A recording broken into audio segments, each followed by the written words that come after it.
Hello, my dear friends. Some Victorian women sewed funeral invitations into their nightgowns. Others kissed wax figures made from the hair and nails of the dead on the cheeks before going to bed. These behaviours were not disorders. They were habits. They were preferences. They were ways of surviving in a world that did not allow women to express their true feelings. Each of these strange habits contained a silent pain, an unspoken resentment. Tonight, let's uncover each of the strange secrets that seemingly perfect ladies kept hidden behind their lace dresses and ether perfumes. So, before you get comfortable, take a moment to like the video and subscribe, but only if you genuinely enjoy what I do here. And let me know in the comments where you're tuning in from and what time it is for you. It's always fascinating to see who's joining us from around the world. Now, dim the lights, maybe turn on a fan for that soothing background, and let's embark on this journey together tonight.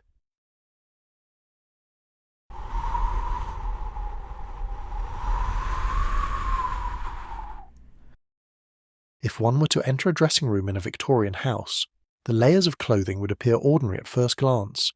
There were corsets, petticoats, and heavy skirts, but hidden inside the folds of these garments, there were padded pieces filled with human hair. The hair did not come from a barber's floor. It came from the dead. Women wore these pads under their dresses to shape their hips and make their figures appear more fashionable. The practice was known and accepted among certain circles, though it was never spoken about openly. The hair was considered a way to carry something of the deceased, or simply a cheap and useful material for building the ideal shape. The sources of this hair were unsettling. Some women saved the hair of family members after death, clipping locks before burial. Others purchased it from sellers who collected it from hospitals, workhouses, or even graveyards. Hair was durable, did not rot quickly, and could be packed tightly into cloth forms. These pads were sewn carefully and placed directly against the body. They stayed there all day, warmed by skin and hidden beneath fabric. To the outside world, the lady looked graceful. Inside, she carried reminders of death pressed close to her body. Workshops that specialized in these pads treated hair like any other raw material. Strands were sorted, cleaned just enough to remove dust, and then stuffed into cases of cloth. Dark hair, fair hair, even the hair of children was used. Once sewn inside, no one could see the difference. The important detail was how well the pad filled out the skirt. The process was practical, done without ceremony. Hair was weighed, measured, and packed until the garment held its shape. No record was kept of whose hair it had been. For the woman who wore it, the origin was often unknown. Fashion standards made these items desirable. A rounded silhouette at the hips and rear was seen as elegant.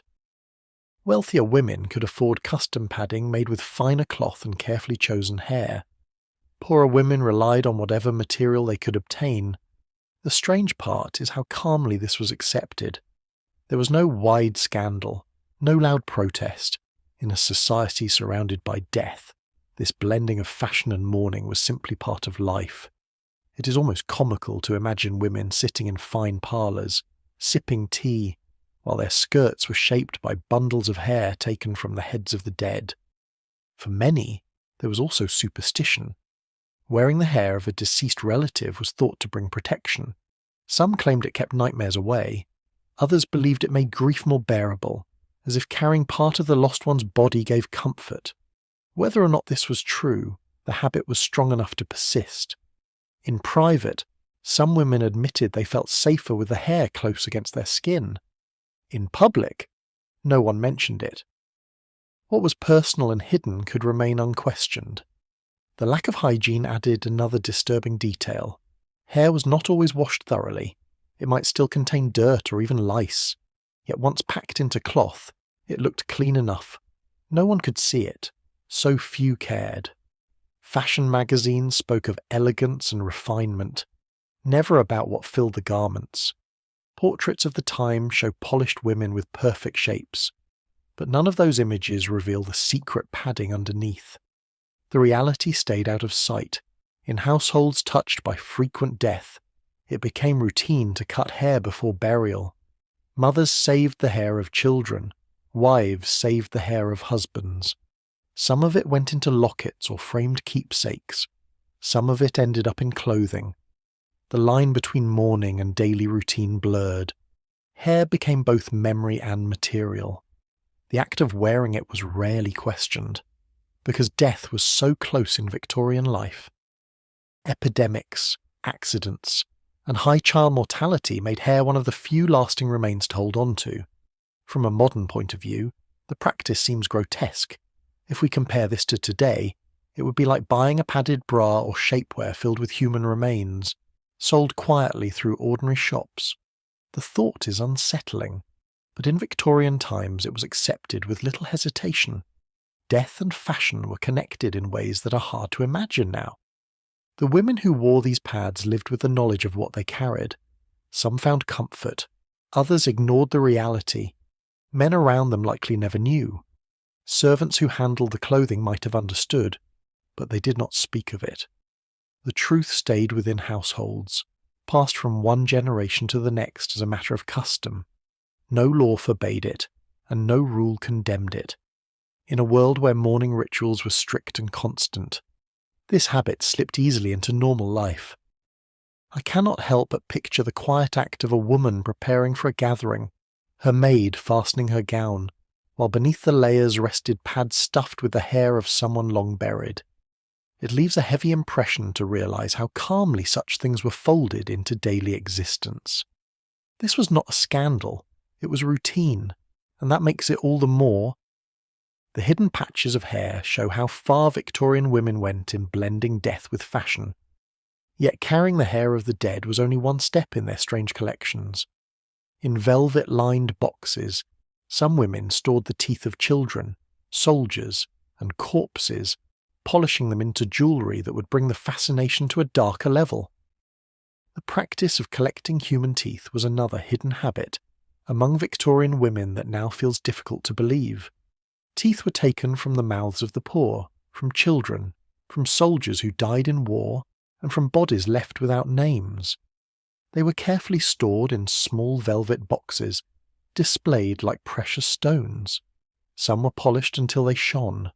Others were left in their natural state, still showing the marks of age or decay. These collections were not rare. For some women, they were as important as any piece of jewellery. They saw them as tokens, as souvenirs of life cut short, and sometimes even as ornaments to wear in public. The teeth served many purposes. Some were set into necklaces, hanging as charms that brushed the skin of the wearer.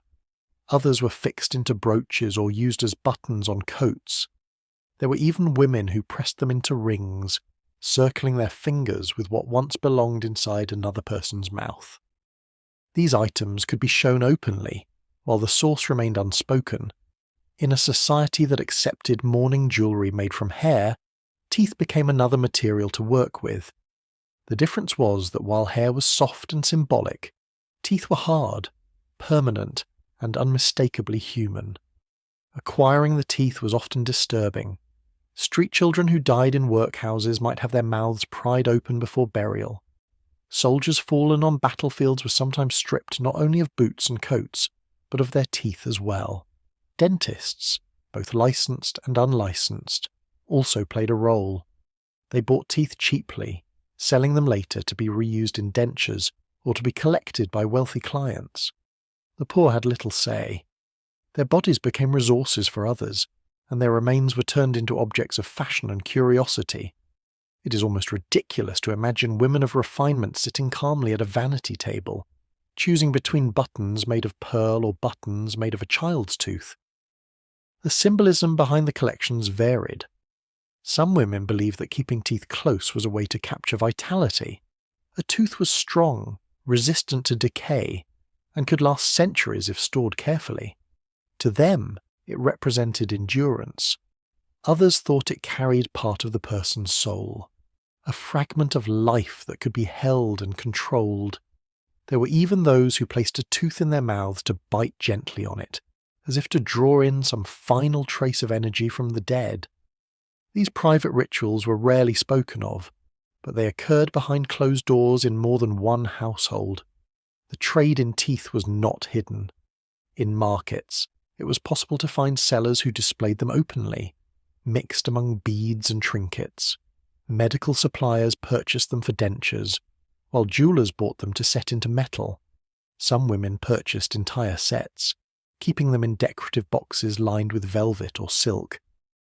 They opened the boxes from time to time, running their fingers over the small, hard shapes, counting them like coins. Each tooth had a story, though the story was rarely known.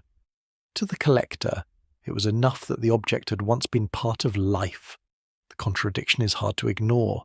These were the same women who attended church, spoke of morality, and upheld strict codes of behaviour. Yet in their homes, they treasured pieces of human remains. If we compare this to modern times, it would be like people proudly wearing jewellery made from extracted organs or bone fragments bought at a flea market. The shock is immediate. Yet in Victorian times it was accepted with little question. Death was ever present, and objects that carried a trace of it were woven into daily existence. Some families turned collections of teeth into heirlooms. Boxes were passed down from mothers to daughters, each generation adding more pieces. The teeth of a lost child might sit next to those of an unknown soldier. The box became a blend of personal grief and anonymous remains. In certain circles, the practice was even seen as fashionable. To show such a collection suggested sensitivity to memory and loss. It marked the woman as someone who valued remembrance, no matter how grim the form it took. There were risks, of course. Teeth could carry disease if not cleaned properly. Some still held traces of decay or infection, yet little attention was paid to this. Once polished, they looked harmless. The focus was on the symbolism, not the danger. Hygiene was not a strong concern in many areas of Victorian life, and the belief in the power of these objects outweighed any fear of illness. Collectors continued their habits despite the risks.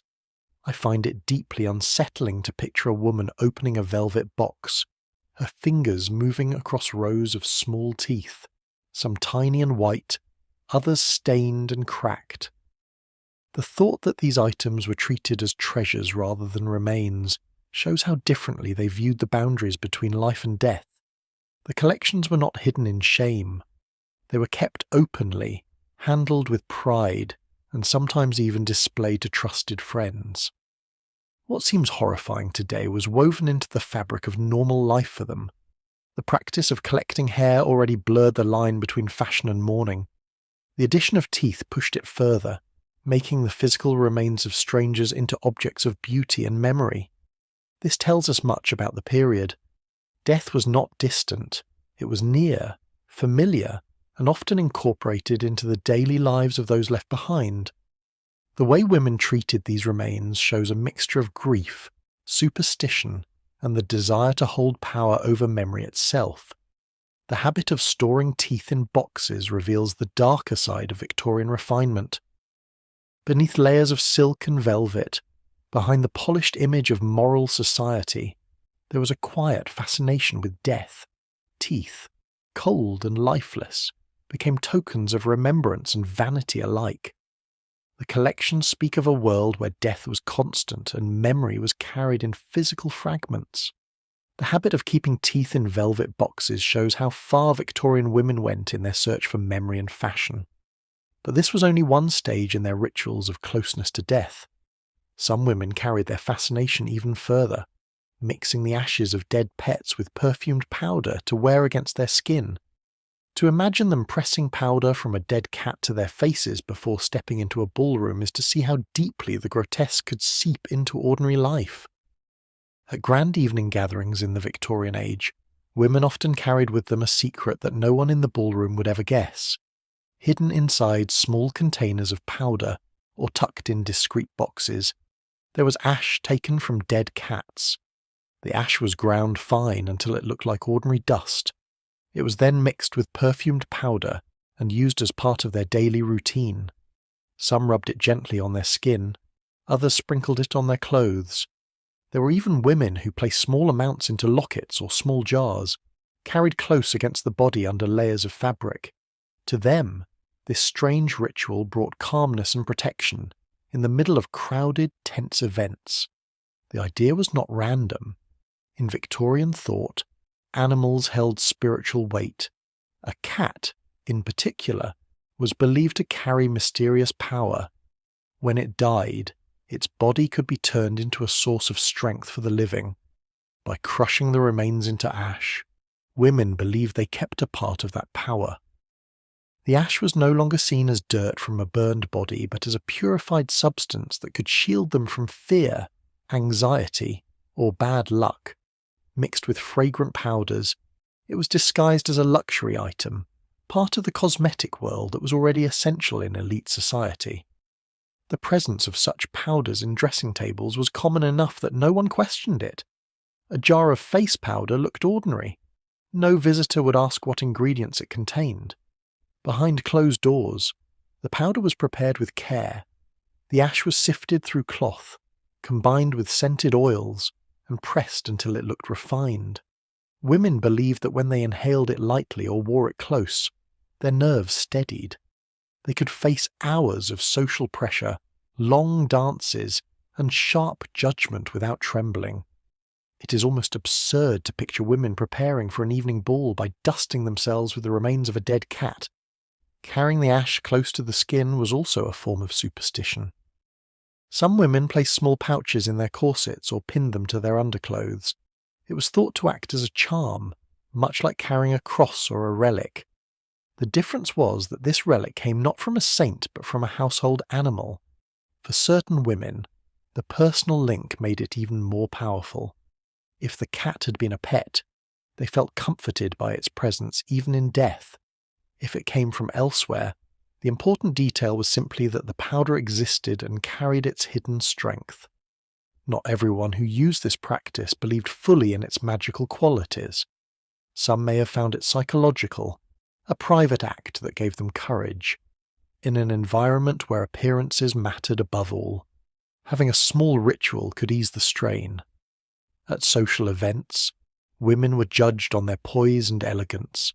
To faint, tremble, or show nerves was seen as weakness. Anything that promised calmness, no matter how unusual, was welcomed. And so, the ash became part of their hidden routine. Markets did not openly advertise such items, but word of mouth ensured that those who wanted them could obtain them. Apothecaries or discreet sellers provided the ash mixed with scents. Wealthier women sometimes prepared it themselves, burning the remains privately and storing the results in ornate containers. Decorative boxes lined with velvet or silver jars engraved with initials held what looked like fine cosmetic powder. No one outside the circle of trust would know its true contents. From today's perspective, the practice is unsettling. If we compare this to modern times, it would be like mixing the ashes of a pet into face cream and applying it before going to a party. The shock such an idea creates shows how wide the gap is between Victorian habits and our own. Yet at the time, it was one of many private rituals that tied death and daily life together.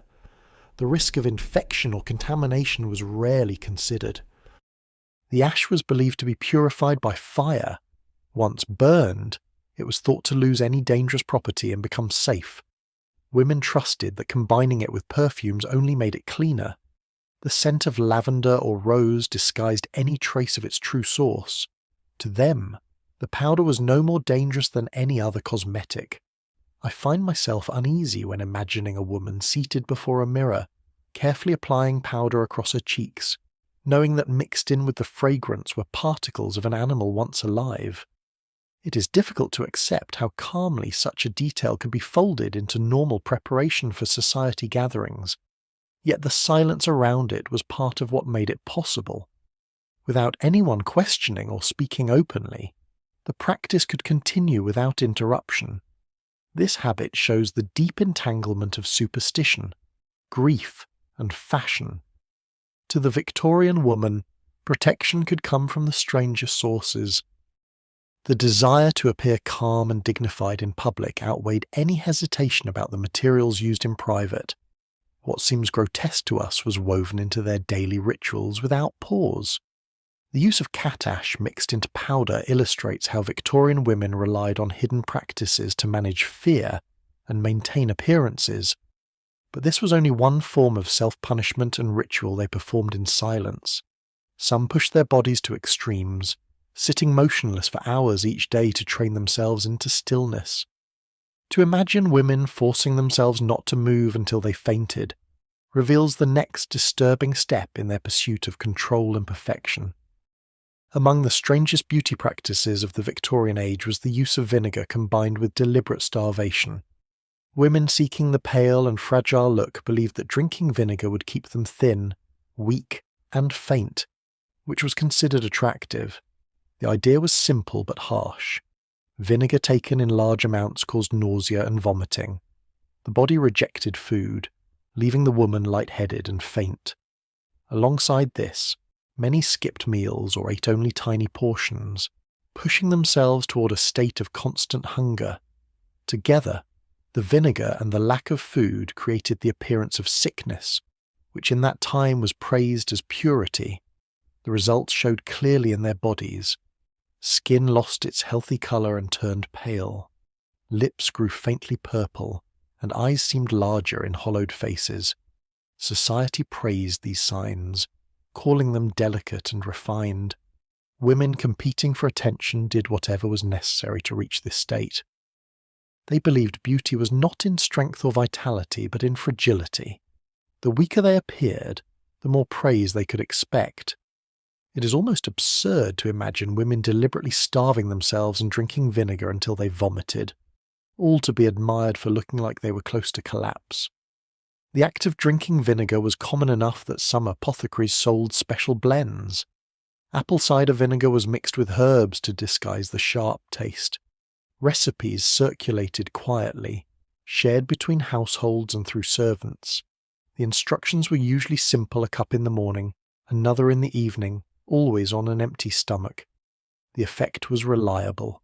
Soon, the body rejected food, cramps followed, and the cycle of weakness began. Women learned to tolerate the discomfort as part of their daily routine.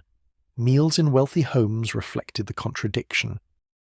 Lavish dishes were prepared, but some women ate almost nothing, sipping only vinegar or water while others feasted. Servants noticed but rarely spoke. Family members accepted it as part of fashion. To faint at a dinner table could even be seen as charming. It showed restraint, refinement, and self-control. The woman who collapsed from weakness might receive sympathy rather than concern. No one admitted openly that this behavior was a kind of self-destruction. The medical risks were serious. Vinegar taken in such amounts burned the stomach lining. Combined with the lack of nutrition, it led to ulcers, ruptures, and infections. Some women died as a result. These deaths were described as tragedies, but also as marks of noble suffering. If we compare this to today, it would be like praising people who collapse from drinking cleaning chemicals to stay thin, calling their illness beautiful instead of dangerous. The thought is disturbing, yet in Victorian times it was quietly admired. Reports of young women dying from digestive collapse appeared from time to time. Doctors warned of the dangers, but their voices were often dismissed as alarmist. Fashion carried more weight than science. Mothers passed the habit to daughters, believing it necessary for social acceptance.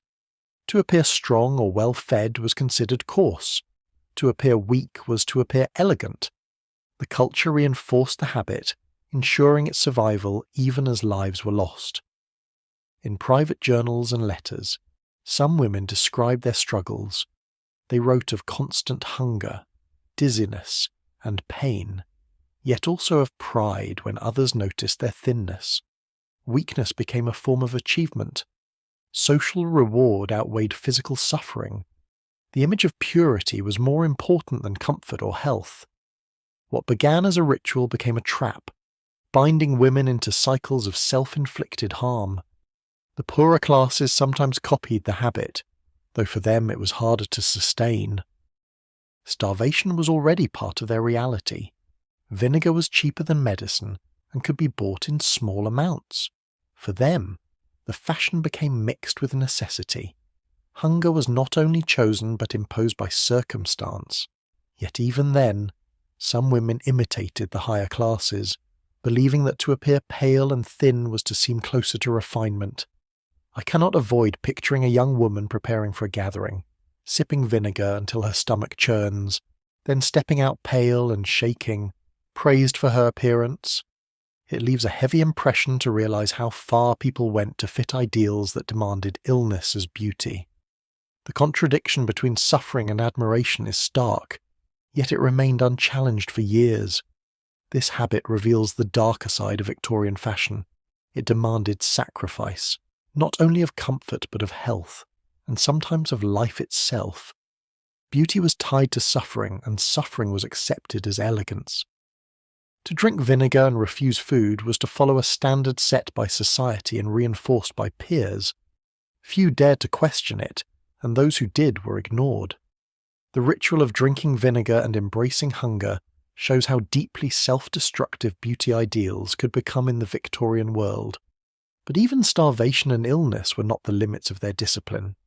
Some women forced themselves to sit for hours without movement, training their bodies into statues of stillness. To think of them sitting rigid, fainting from lack of air and blood flow, shows the next extreme in their pursuit of control and purity. Women in Victorian society were often expected to display calmness, modesty, and control over their bodies in ways that went far beyond ordinary manners. One of the more extreme practices was the training of stillness, where some women deliberately forced themselves to sit motionless for hours at a time. They believed that staying completely still, even down to the breath, was a sign of spiritual discipline and inner purity. This training could last 3 to 4 hours each day, with no movement allowed, not even the shift of a hand or the adjustment of posture. In their view, motionless breathing was a way to purify the soul, to rise above ordinary physical needs, and to achieve a state of silent grace. The act began as a ritual. A chair or bench was chosen, often in a quiet room away from the rest of the household. Curtains might be drawn to dim the light. The woman seated herself carefully, arranging her dress so that it fell evenly around her.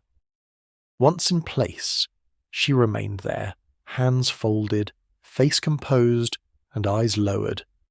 Any fidgeting was considered failure. To succeed meant enduring cramps, numbness, and even dizziness without showing discomfort. This form of discipline became a measure of character, proving to others that she was strong in spirit, even if frail in body. The inspiration for this practice came from both religious and social expectations. The Victorians admired the image of saintly figures in paintings, women depicted as serene, still, and detached from worldly chaos. Some women copied this ideal in their own lives. Stillness was not just an outer performance, but something they believed had inner effects. By slowing movement and breath, they imagined that bad thoughts, sinful impulses, or worldly distractions were expelled. They sought purity through silence and immobility. Hours of training often brought physical consequences. The lack of movement caused legs to swell, muscles to ache, and heads to grow faint. Some women fainted entirely, collapsing to the floor when they could no longer endure. Others entered a state of semi-consciousness, drifting between wakefulness and oblivion. Servants sometimes found their mistresses pale and unresponsive, still seated in rigid positions. Death did not usually result, but the risk of long-term damage to the body was real. Circulation slowed, and lungs weakened from shallow breathing. Yet the discomfort was worn as a badge of devotion. It is almost absurd to think of women proudly injuring themselves by sitting stiffly for hours, as if fainting were proof of holiness. Society did not criticize these habits. In fact, they often admired them. Women who could hold still in public for long stretches of time, through church services, recitals, or visits, were seen as more dignified. A restless body was seen as undisciplined, almost shameful. Mothers taught their daughters to practice stillness from a young age, instructing them to sit quietly for long lessons or extended meals without a twitch. Over time, this training extended into extreme practices, where stillness itself became an obsession. Some journals of the time make reference to these sessions, describing the experience of holding one's body as rigid as stone. Writers spoke of the strange sensation of separating from the body, of floating thoughts, and of feeling cleansed afterward. While modern eyes might see this as unhealthy, Victorians often saw it as a spiritual achievement. It was part of a larger culture that valued control, repression, and sacrifice, especially among women. If we compare this to today, it would be like people praising someone who practiced holding their breath and sitting in one position until they collapsed, calling it discipline instead of dangerous. The practice blurred the line between religious devotion and social display. For some, it was a personal effort to live more piously. For others, it was a skill to demonstrate in society, showing that they could endure what others could not. Stillness became a performance of both strength and fragility. A woman who could sit like a statue seemed elevated, almost untouchable. Yet her fragility and fainting made her appear delicate, which was admired in Victorian culture. Not all who tried succeeded. Some women admitted in private letters that they hated the practice but felt pressure to continue. Failing to master stillness could be seen as a weakness of character. Others went further, pushing themselves until they lost consciousness regularly. Servants bore witness to the after effects, helping women recover with salts or water, only for them to resume the same rituals the next day. Medical voices occasionally spoke against such extremes. Doctors warned that long periods without movement damaged health, especially for women already weakened by tight corsets and poor nutrition. Yet these warnings were rarely heeded. Fashion and spiritual belief carried more influence than medical caution. To stop the practice would have been to admit weakness, and that was unthinkable.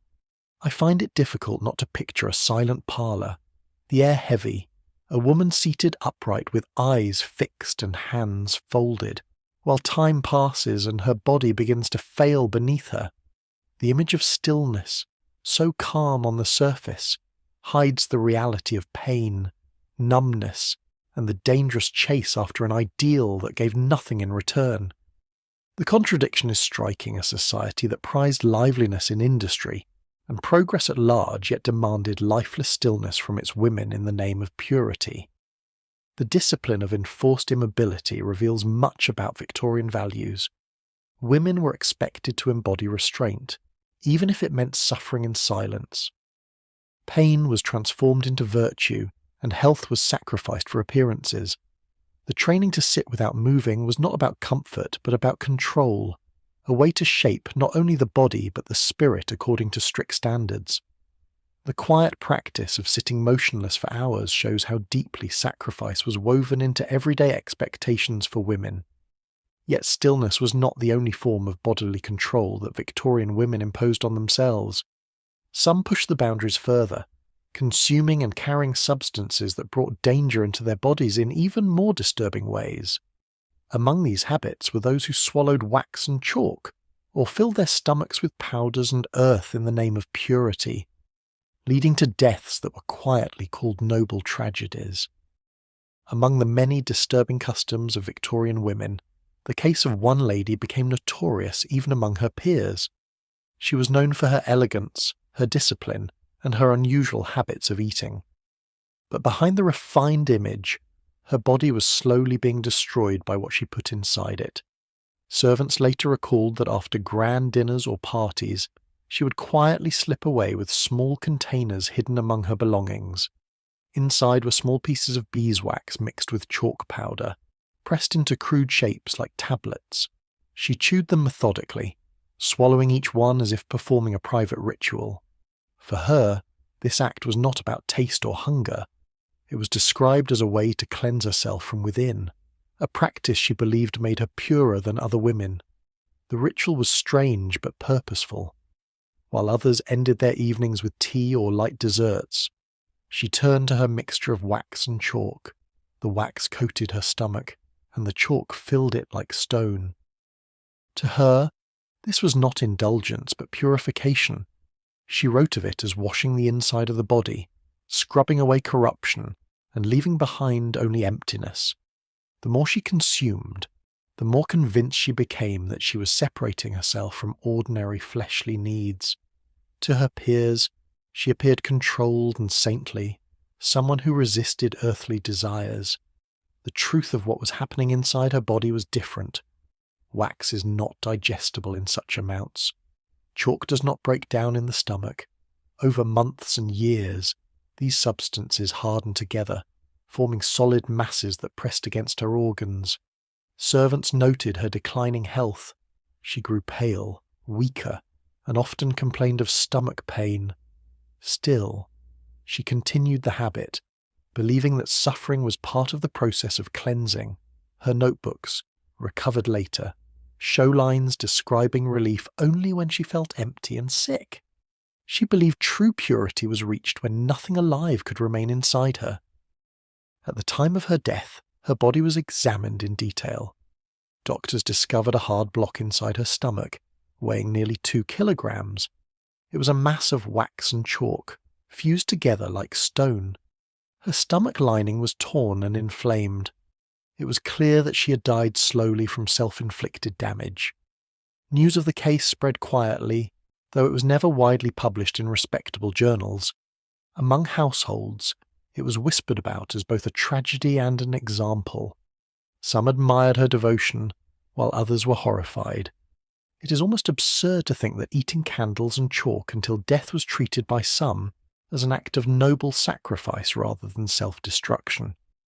The servants' testimonies painted a grim picture. They recalled nights when she returned from events and sat alone in her room, chewing her chalk wax tablets in silence. Sometimes she vomited violently, yet resumed the ritual the following day. To her, discomfort was proof that the cleansing was working. She dismissed any attempt to discourage her. No one dared to interfere directly, for she was wealthy, powerful, and strict with those around her. This case was not entirely isolated. Across Victorian society, some women consumed non-food items in pursuit of ideals of purity or beauty. Some ate earth, starch, or paper. Others turned to soaps, ashes, or powders. It was a phenomenon doctors would later call pica, though at the time it was often framed as devotion or discipline. For this particular lady, the choice of wax and chalk had a symbolic meaning. Wax was associated with candles, with purity, with light. Chalk was associated with whiteness, with cleanliness, with the absence of corruption. Together, they formed her vision of inner perfection. The contradiction was sharp. Outwardly, she embodied refinement. She attended events, wore fine dresses, and kept a composed face. Inwardly, she was filling her body with lifeless matter that slowly killed her. If we compare this to today, it would be like a celebrity proudly surviving on detergent tablets or lumps of plaster, calling it a wellness routine while doctors warned of the obvious danger. Yet in her circle, there was little open criticism. Some whispered, some watched, but few intervened. Her death became a story retold among both the wealthy and the poor. Some saw it as caution, a reminder of the extremes women went to for purity. Others saw it as devotion, a kind of martyrdom for beauty and discipline. The mixed reactions reveal how blurred the line was between admiration and horror. A woman destroying herself in the name of refinement could be pitied, yet also praised. This reflects a society where control over the body was considered higher than the preservation of life itself. In her final journal, only one line stood out. "I feel most clean when my stomach holds nothing that can live." These words captured her state of mind. Cleanliness to her meant death, not life. Her obsession was not with nourishment but with emptiness. To her, being filled with inert matter was a victory over the flesh. The price of this belief was her life, but she may not have considered it a loss. I find it chilling to imagine her final evenings, dressed in silks, admired at a dinner table, then retreating to her chambers to chew on lumps of wax and chalk in silence. The distance between the image of grace and the reality of self-destruction is one of the starkest contradictions of the age. What others saw as dignity was, in truth, a slow and painful collapse hidden beneath the surface of elegance. Her story illustrates the dangers of Victorian obsessions with purity and discipline. To reach their ideals, some women were willing to go far beyond discomfort, even into acts that guaranteed their own decline. They redefined beauty as fragility, and fragility as worth. For this woman, the pursuit ended with her body hardened from within, a literal stone formed from her efforts to be pure. The case of the lady who filled her body with wax and chalk shows how dangerous these private rituals could become when taken to extremes. But her habit was not the only disturbing custom in Victorian homes. Others found different ways to link death and memory, turning their grief into rituals that involved not only their bodies, but the bodies of their loved ones. Some went so far as to pose their dead relatives, dressing them, painting their faces, and photographing them as if still alive. The strange fashion of staging the dead as companions would become one of the most unsettling traditions of the age. Photography in the Victorian age was both a new technology and a tool for preserving memory in ways that had never existed before. Families who could afford it often used photographs to capture milestones and important moments. But in a time when death was constant and families lost members frequently, photography took on a darker role. One of the most unsettling customs was the practice of staging and photographing the dead. Husbands, wives, and children who had died were dressed, posed, and photographed as if they were still alive. These photographs were not rare curiosities. They were part of ordinary family life, placed in albums, framed on walls, and sometimes displayed with pride. When a husband died, his widow might arrange for a final portrait. The body would be washed, dressed in formal clothing, and set upright in a chair. Servants supported him from behind or used braces hidden under clothing. The widow would sit beside him, wearing her wedding gown or best dress, as if it were a portrait of marriage. The image was called a memorial, but often resembled a wedding photograph. In this way, the boundary between love and death blurred completely. What had been a celebration of life became a staged memory with a corpse. Children were often the focus of these photographs. High infant mortality meant that many families lost sons and daughters young age. Parents commissioned photographers to capture images of their children after death, sometimes more carefully staged than pictures taken in life. The child might be dressed in fine clothes, cheeks rouged to restore colour, and posed in the mother's arms. Some were placed in cradles with flowers around them, appearing to sleep. Others were seated upright, supported by hidden props. In some cases, eyes were painted onto the final photograph, giving the illusion that the child was looking into the camera. The goal was not realism, but comfort. Families wanted to believe they still possessed the child in some way. Photographers developed techniques specifically for these images. They used stiff braces to hold heads upright, retouched negatives to correct drooping features, and applied paint to create lifelike expressions. They worked quietly, often in the home of the grieving family, carrying equipment through narrow streets to set up in dimly lit rooms. Curtains were drawn, candles placed, and the body arranged with great care. The photographer's task was not just technical, but emotional. He was creating the only permanent record of a person who might otherwise vanish without a trace. The families receiving these photographs treated them as treasures. Albums from the period often include both the living and the dead, side by side, with no separation.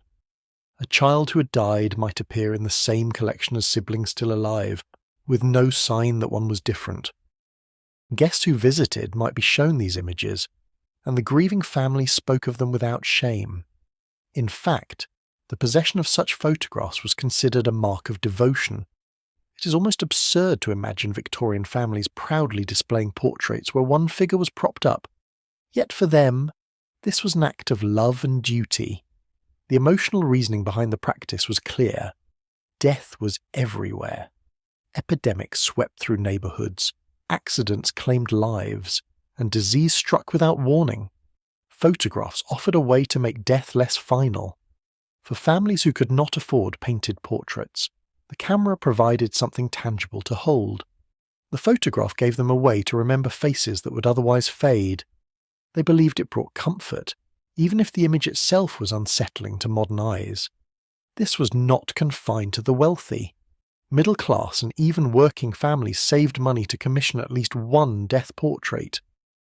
Photographers offered cheaper rates for such work, knowing the demand was high.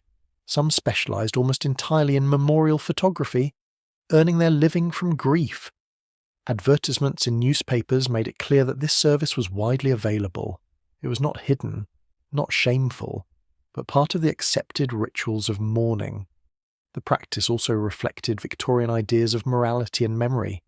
Death was not seen as something to hide, but as something to manage and display. To stage a body, to photograph it, and to keep that photograph close was a way of showing respect. It meant the person had been acknowledged, their existence preserved.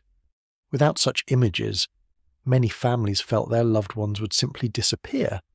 If we compare this to today, it would be like families posing for professional photographs with deceased relatives in funeral homes, framing the results and keeping them in albums beside holiday snapshots. The thought is shocking now, but then it was ordinary. Servants often bore the burden of preparing bodies. They washed, dressed, and sometimes helped hold the corpses steady during photography sessions. These tasks were routine in households that faced frequent death. Servants spoke of children slipping into death one day and being dressed for a portrait the next. To them, the line between work and mourning blurred. They did as they were told, often in silence, contributing to the ritual without judgment. I find it disturbing to imagine a parlour filled with heavy curtains, the body of a child painted with colour on the cheeks, the mother holding it gently as the photographer adjusted his lens. The image of love captured through the illusion of life hides the reality that grief had driven them to embrace death, as though it was still living. Yet within the culture of the time, there was no contradiction. It was part of the way families coped. These photographs circulated long after the deaths. They were sent to relatives, preserved in albums, and even shown at gatherings. Generations later, families looked at them without shock. What we see as grim, they saw as sacred. In many cases, the death photograph was the only photograph ever taken of the person. It carried value far beyond its unsettling appearance. The habit of staging the dead for photography shows the closeness of death in Victorian life. It reveals how memory, grief, and technology combined to create rituals that blurred the line between reality and illusion. But even this was not the most extreme of their private customs. Some women turned inward, punishing themselves for mistakes and perceived sins by destroying parts of their own bodies. Among these practices was the ritual of cutting and burning their own hair, watching it curl and smoke in basins at night as silent acts of confession. Among the quieter rituals of Victorian women was the act of cutting and burning their own hair as a form of punishment. It was not a practice shared openly, but it was known in households and whispered of in journals, when a woman believed she had failed morally or sinned in thought or action. She turned to this hidden form of confession. She cut locks of her own hair, often in private, and placed them into small basins or bowls. At night, when the house was silent, she set them alight. The smoke carried through the room, leaving behind a distinct smell that clung to fabric and walls. To her, this burning was not destruction alone. It was an act of cleansing, a way of showing remorse without words. The ritual was personal, but its meaning was shaped by the strict moral codes of the time. Victorian society judged women harshly. Even small failings in thought or behaviour were seen as shameful. There was little room for forgiveness, and public confession was not an option. The burning of hair became a substitute, a private language of guilt and atonement. The act of cutting was a sacrifice, Hair was tied deeply to beauty and status. To remove it willingly meant giving up part of oneself. The act of burning was final. Once turned to ash, the hair could not be reclaimed. Women performed this ritual carefully. Locks were cut with scissors, tied loosely, and placed into small containers such as ceramic bowls or iron pots. The fire was kept small, lit with a candle or match, enough to consume the strands without drawing attention. The smell was unmistakable. Burning hair produces a sharp, heavy odour, something that lingered long after the flames died. For those who performed the ritual, that smell became a reminder of sin acknowledged and released.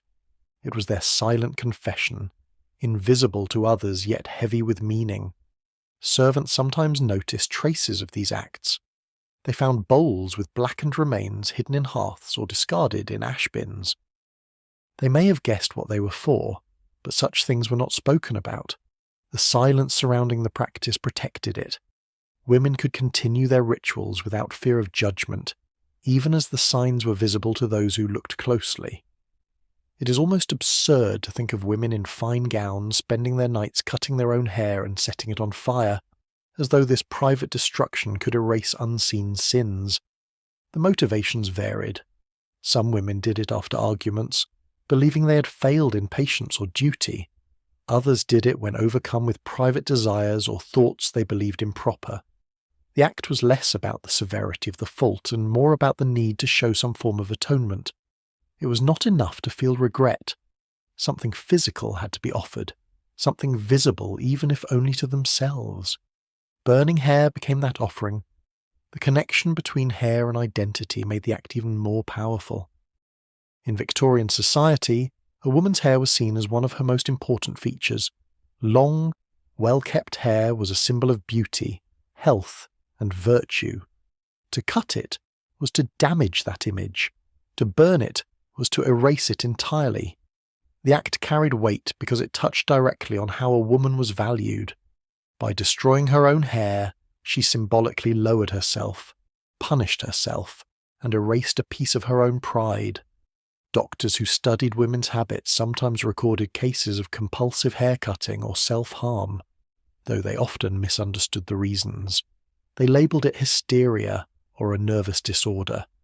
They did not connect it to the rigid moral codes that shaped women's lives. In truth, these rituals were not medical symptoms alone. They were deliberate responses to an environment that left no space for open failure. Burning hair was an attempt to survive within rules that offered no forgiveness. I find it difficult not to picture a quiet room lit by a single candle. A woman seated at a small table, scissors in hand, carefully cutting away strands before dropping them into a bowl. The smell of singed hair drifting into the air must have filled the silence with a sense of punishment no one else could witness. It is unsettling to imagine how ordinary such acts might have been, hidden within respectable homes that looked peaceful from the outside.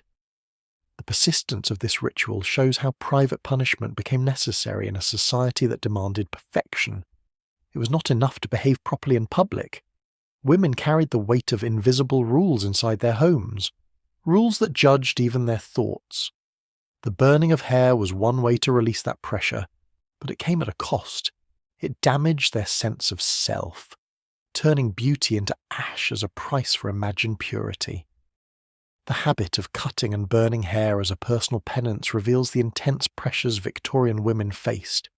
It shows how silence, discipline, and fear of judgment shaped their daily lives. When even small mistakes required secret rituals of destruction, it is clear how little room there was for acceptance or freedom. The act of burning hair was one of many hidden practices that blurred the line between grief, guilt, and superstition. But women also extended these ideas outward, into their gardens and private collections. They planted and cared for poisonous plants, not as decoration alone, but as tools for their own control over life and death. The cultivation of deadly herbs like belladonna and aconite was another step into the unsettling world of Victorian habits, where beauty and poison grew side by side.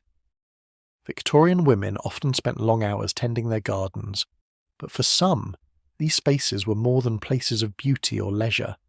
Hidden among roses and ivy, they cultivated plants that were anything but harmless. Belladonna, hemlock. An aconite grew quietly in carefully chosen corners, treated with the same care as prized flowers. To outsiders, the garden looked ordinary.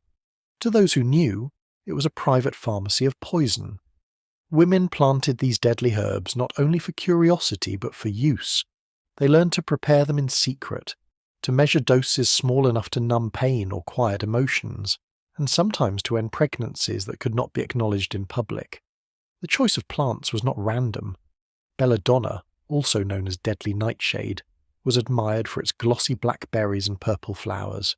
It was beautiful but dangerous, containing chemicals that could sedate or kill depending on the dose. Hemlock carried a reputation from ancient times, remembered as the poison that ended the life of Socrates.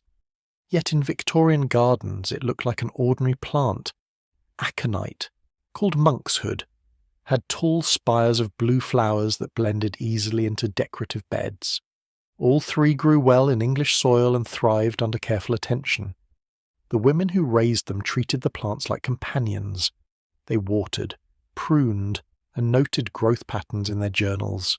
Some gave them code names or affectionate titles, writing about them as if they were trusted confidants.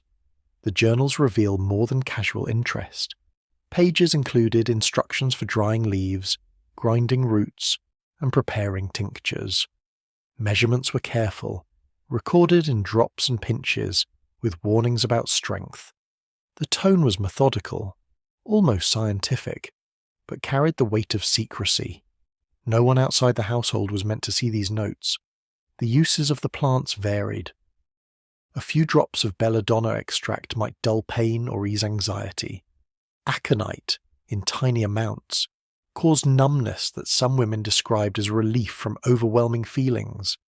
Hemlock was harsher, but its effects were known. In higher doses, these substances became lethal. Some women used them to end unwanted pregnancies quietly, with no trace left for doctors or midwives to report. Others took them when they felt despair too heavy to bear. The garden became a place of both beauty and escape, holding the tools of comfort and destruction side by side. The contradiction was striking. In public, these women appeared as refined hostesses, showing guests their well-kept flower beds. They pointed to blossoms and praised their fragrance. In private, they cut stems and roots with deliberate care, drying them in kitchens or attics. The same hands that poured tea in parlours were used to crush deadly plants into powders. It is almost absurd to picture women trimming aconite in their gardens while gossiping about neighbours, knowing that a small mistake in handling could end a life. Knowledge of these plants was sometimes passed down within families. Mothers taught daughters, quietly warning them of the dangers but also the uses. Servants occasionally observed the plants being tended, but they rarely questioned their presence. After all, many households grew herbs for medicine. Only those who recognized the species would realize the difference. Some servants spoke of finding jars labelled with strange initials or powders tucked away in drawers. They may have suspected, but silence was expected. Medical authorities of the time were aware of poisonings but rarely connected them to deliberate acts. Deaths were often attributed to illness or weakness. Women who fell ill after using the plants left little evidence. Even when suspicions arose, it was nearly impossible to prove intent. Doctors lacked the tools to detect small traces of alkaloids, and families preferred to avoid scandal. The secrecy of these practices allowed them to continue quietly for decades. The motivations behind cultivating poisonous gardens were not always the same. For some women, it was about control. In a society where they had little power, owning something dangerous gave them a sense of agency. For others, it was about survival. Pain, depression, or pregnancy without support drove them to desperate measures. The garden was their only refuge, a space where they could act without permission. If we compare this to today, it would be like keeping shelves of industrial chemicals at home, carefully measured and used for self-medication, while telling visitors they were just decorative plants. I find it unsettling to imagine a garden filled with both roses and belladonna, with aconite blooming in the shadows and hemlock growing beside herbs for cooking. The thought that women cared for these plants daily, bending over them with watering cans while knowing their true purpose, reveals how deeply secrecy shaped their lives. These gardens were not just about beauty, they were about power, pain, and choices hidden from society. The detailed journals left behind provide glimpses of this hidden world. Some pages read like gardening manuals, others like confessionals. Women wrote of measuring out tinctures to steady their nerves before social gatherings, of preparing mixtures for friends in need, of weighing the cost of another child against the risk of poison. The language was calm, practical, almost detached. Yet between the lines, the desperation is clear. They lived in a society that offered few choices, so they created their own in the soil of their gardens. The cultivation of poison in private gardens shows the complex ways Victorian women navigated control, grief, and secrecy. It was not only a fascination with danger, but a response to a world that left them little room for error. Their plants stood as silent witnesses to both their suffering and their resilience. The gardens of poison reveal the hidden contradictions of Victorian domestic life. They looked serene to outsiders, yet within them grew the tools of control, relief, and sometimes death. But poisonous plants were not the only substances these women turned to. Some went further, creating mixtures so strange that they seemed to mock life itself. Among the most disturbing was the use of pills made from bird droppings mixed with mint, swallowed not for medicine but for dreams of angels that blurred the line between faith and desperation. Victorian society was filled with unusual remedies and secret habits, but few were stranger than the use of pills made from bird droppings mixed with mint and small traces of opium. These pills were not openly sold in every pharmacy, yet in certain shops and through quiet networks, they became known as the sleep angel tonic. Women who sought escape from worry, grief, or the heavy weight of social duty turned to them at night. They believed that by placing one of these foul-smelling yet oddly refreshing pills in their mouths before bed, they could drift into dreams where angels appeared. The idea was not only about rest, but about reaching a state close to the divine, something between sleep and revelation. The ingredients were prepared with care. Bird droppings, usually from sparrows, were collected, dried, and ground into a fine powder. To mask the smell and taste, mint leaves were dried and added. A trace of opium was included, both for its calming effects and to heighten the dreamlike state. The mixture was pressed into small pills, each one looking harmless enough to pass for herbal medicine. Women bought them discreetly, or prepared them at home using recipes passed quietly among friends. The process was unpleasant, but once complete, the pill looked clean, almost refined, betraying nothing of its origin. The ritual of taking these pills was often described in journals.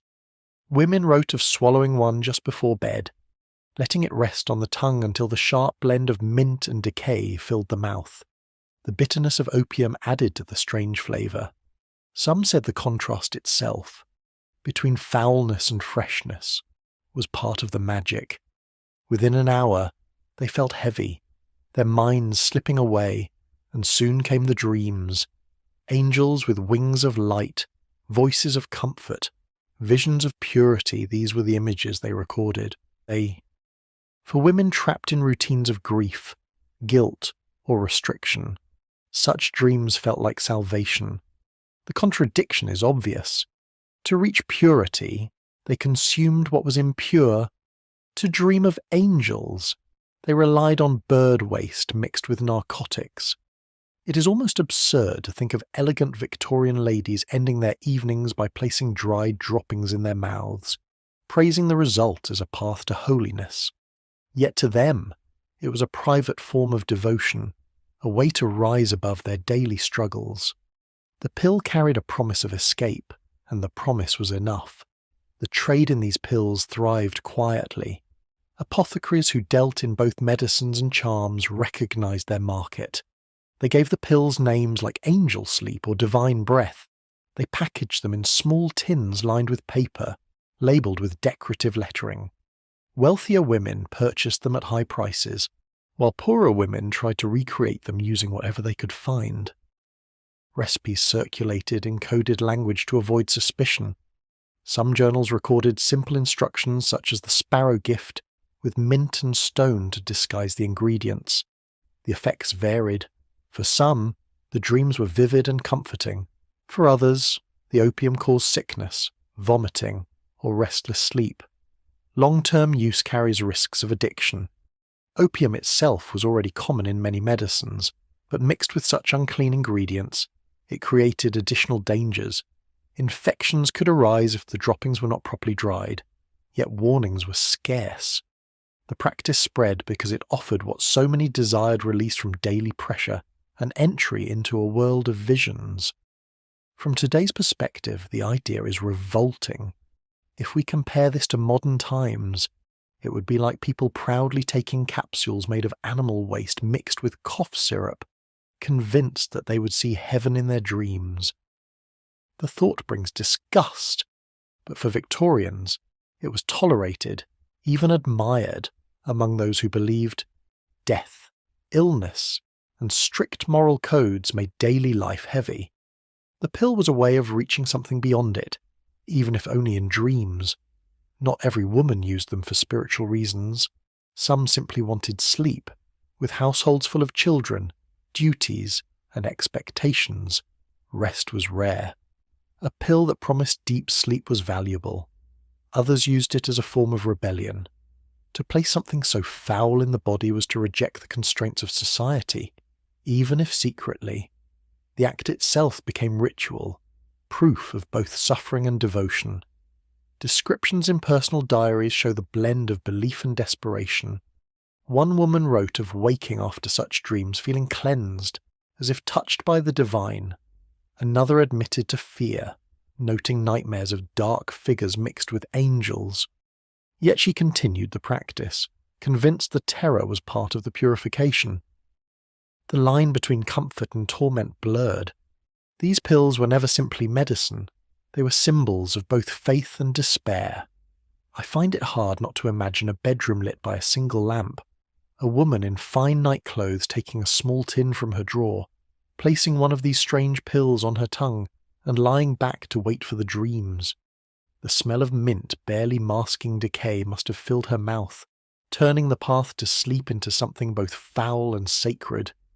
It is unsettling to consider how normal such acts might have seemed. Hidden behind closed doors in homes that looked respectable to the world. The persistence of the sleep angel tonic shows how far Victorian women went to cope with pressures that left little room for freedom. It reflects the merging of superstition, medicine, and desperation. In their pursuit of purity and visions, they consumed what was corrupt. They lived in a culture where suffering was tied to beauty and discipline, and this habit was another expression of that truth. The pills made from bird droppings and mint were one among many bizarre customs linking the body to belief. They demonstrate the closeness of death, faith, and desperation in Victorian daily life. But women did not stop with pills. They found other ways to preserve and display memory, even when it meant turning their own skin into a canvas. Among the more unsettling habits was the practice of pressing dried flowers into wax and attaching them directly to their chests, leaving them there even when the skin grew red and infected. One of the more disturbing habits among Victorian women was the deliberate choice to eat objects that were never meant to be food. Wax from candles, small lumps of earth, and powdered chalk were consumed quietly, often in private, as part of a belief that real food was dangerous. To eat bread, meat, or fruit was to risk stirring desires of the body. To eat lifeless substances was thought to keep the body pure and the spirit untouched. This habit was not limited to a few individuals. Diaries, medical notes, and servant accounts show that it was present in many households, carried out by women determined to maintain control over themselves. The ritual was often hidden but carefully organized. Women kept small tins in their rooms, lined with paper and filled with fragments of wax, bits of chalk, or clods of soil dried until brittle. These tins were light and easy to conceal. Servants reported finding them under beds, in drawers, or inside handbags. Women would take small pieces during the day, chewing them slowly and swallowing without water. To them, this was not indulgence but discipline. Each piece swallowed was a rejection of normal appetite, proof of control, and a step toward purity. The choice of items had specific meanings. Candle wax was linked to light and devotion, used in churches and ceremonies. Eating it was seen as a way to internalize those qualities, to carry the image of holiness inside the body. Chalk represented whiteness and cleanliness. It had no life in it, no corruption, and so it was considered safe. Soil was tied to earth itself, simple and bare. To consume it was to reject pleasure, to return to what was basic and lifeless. These substances were not nutritious, but nutrition was not the goal. The goal was emptiness, restraint, and the suppression of desire. The physical effects were harsh. Wax clogged the stomach and intestines, sticking together in lumps that could not pass. Chalk created blockages,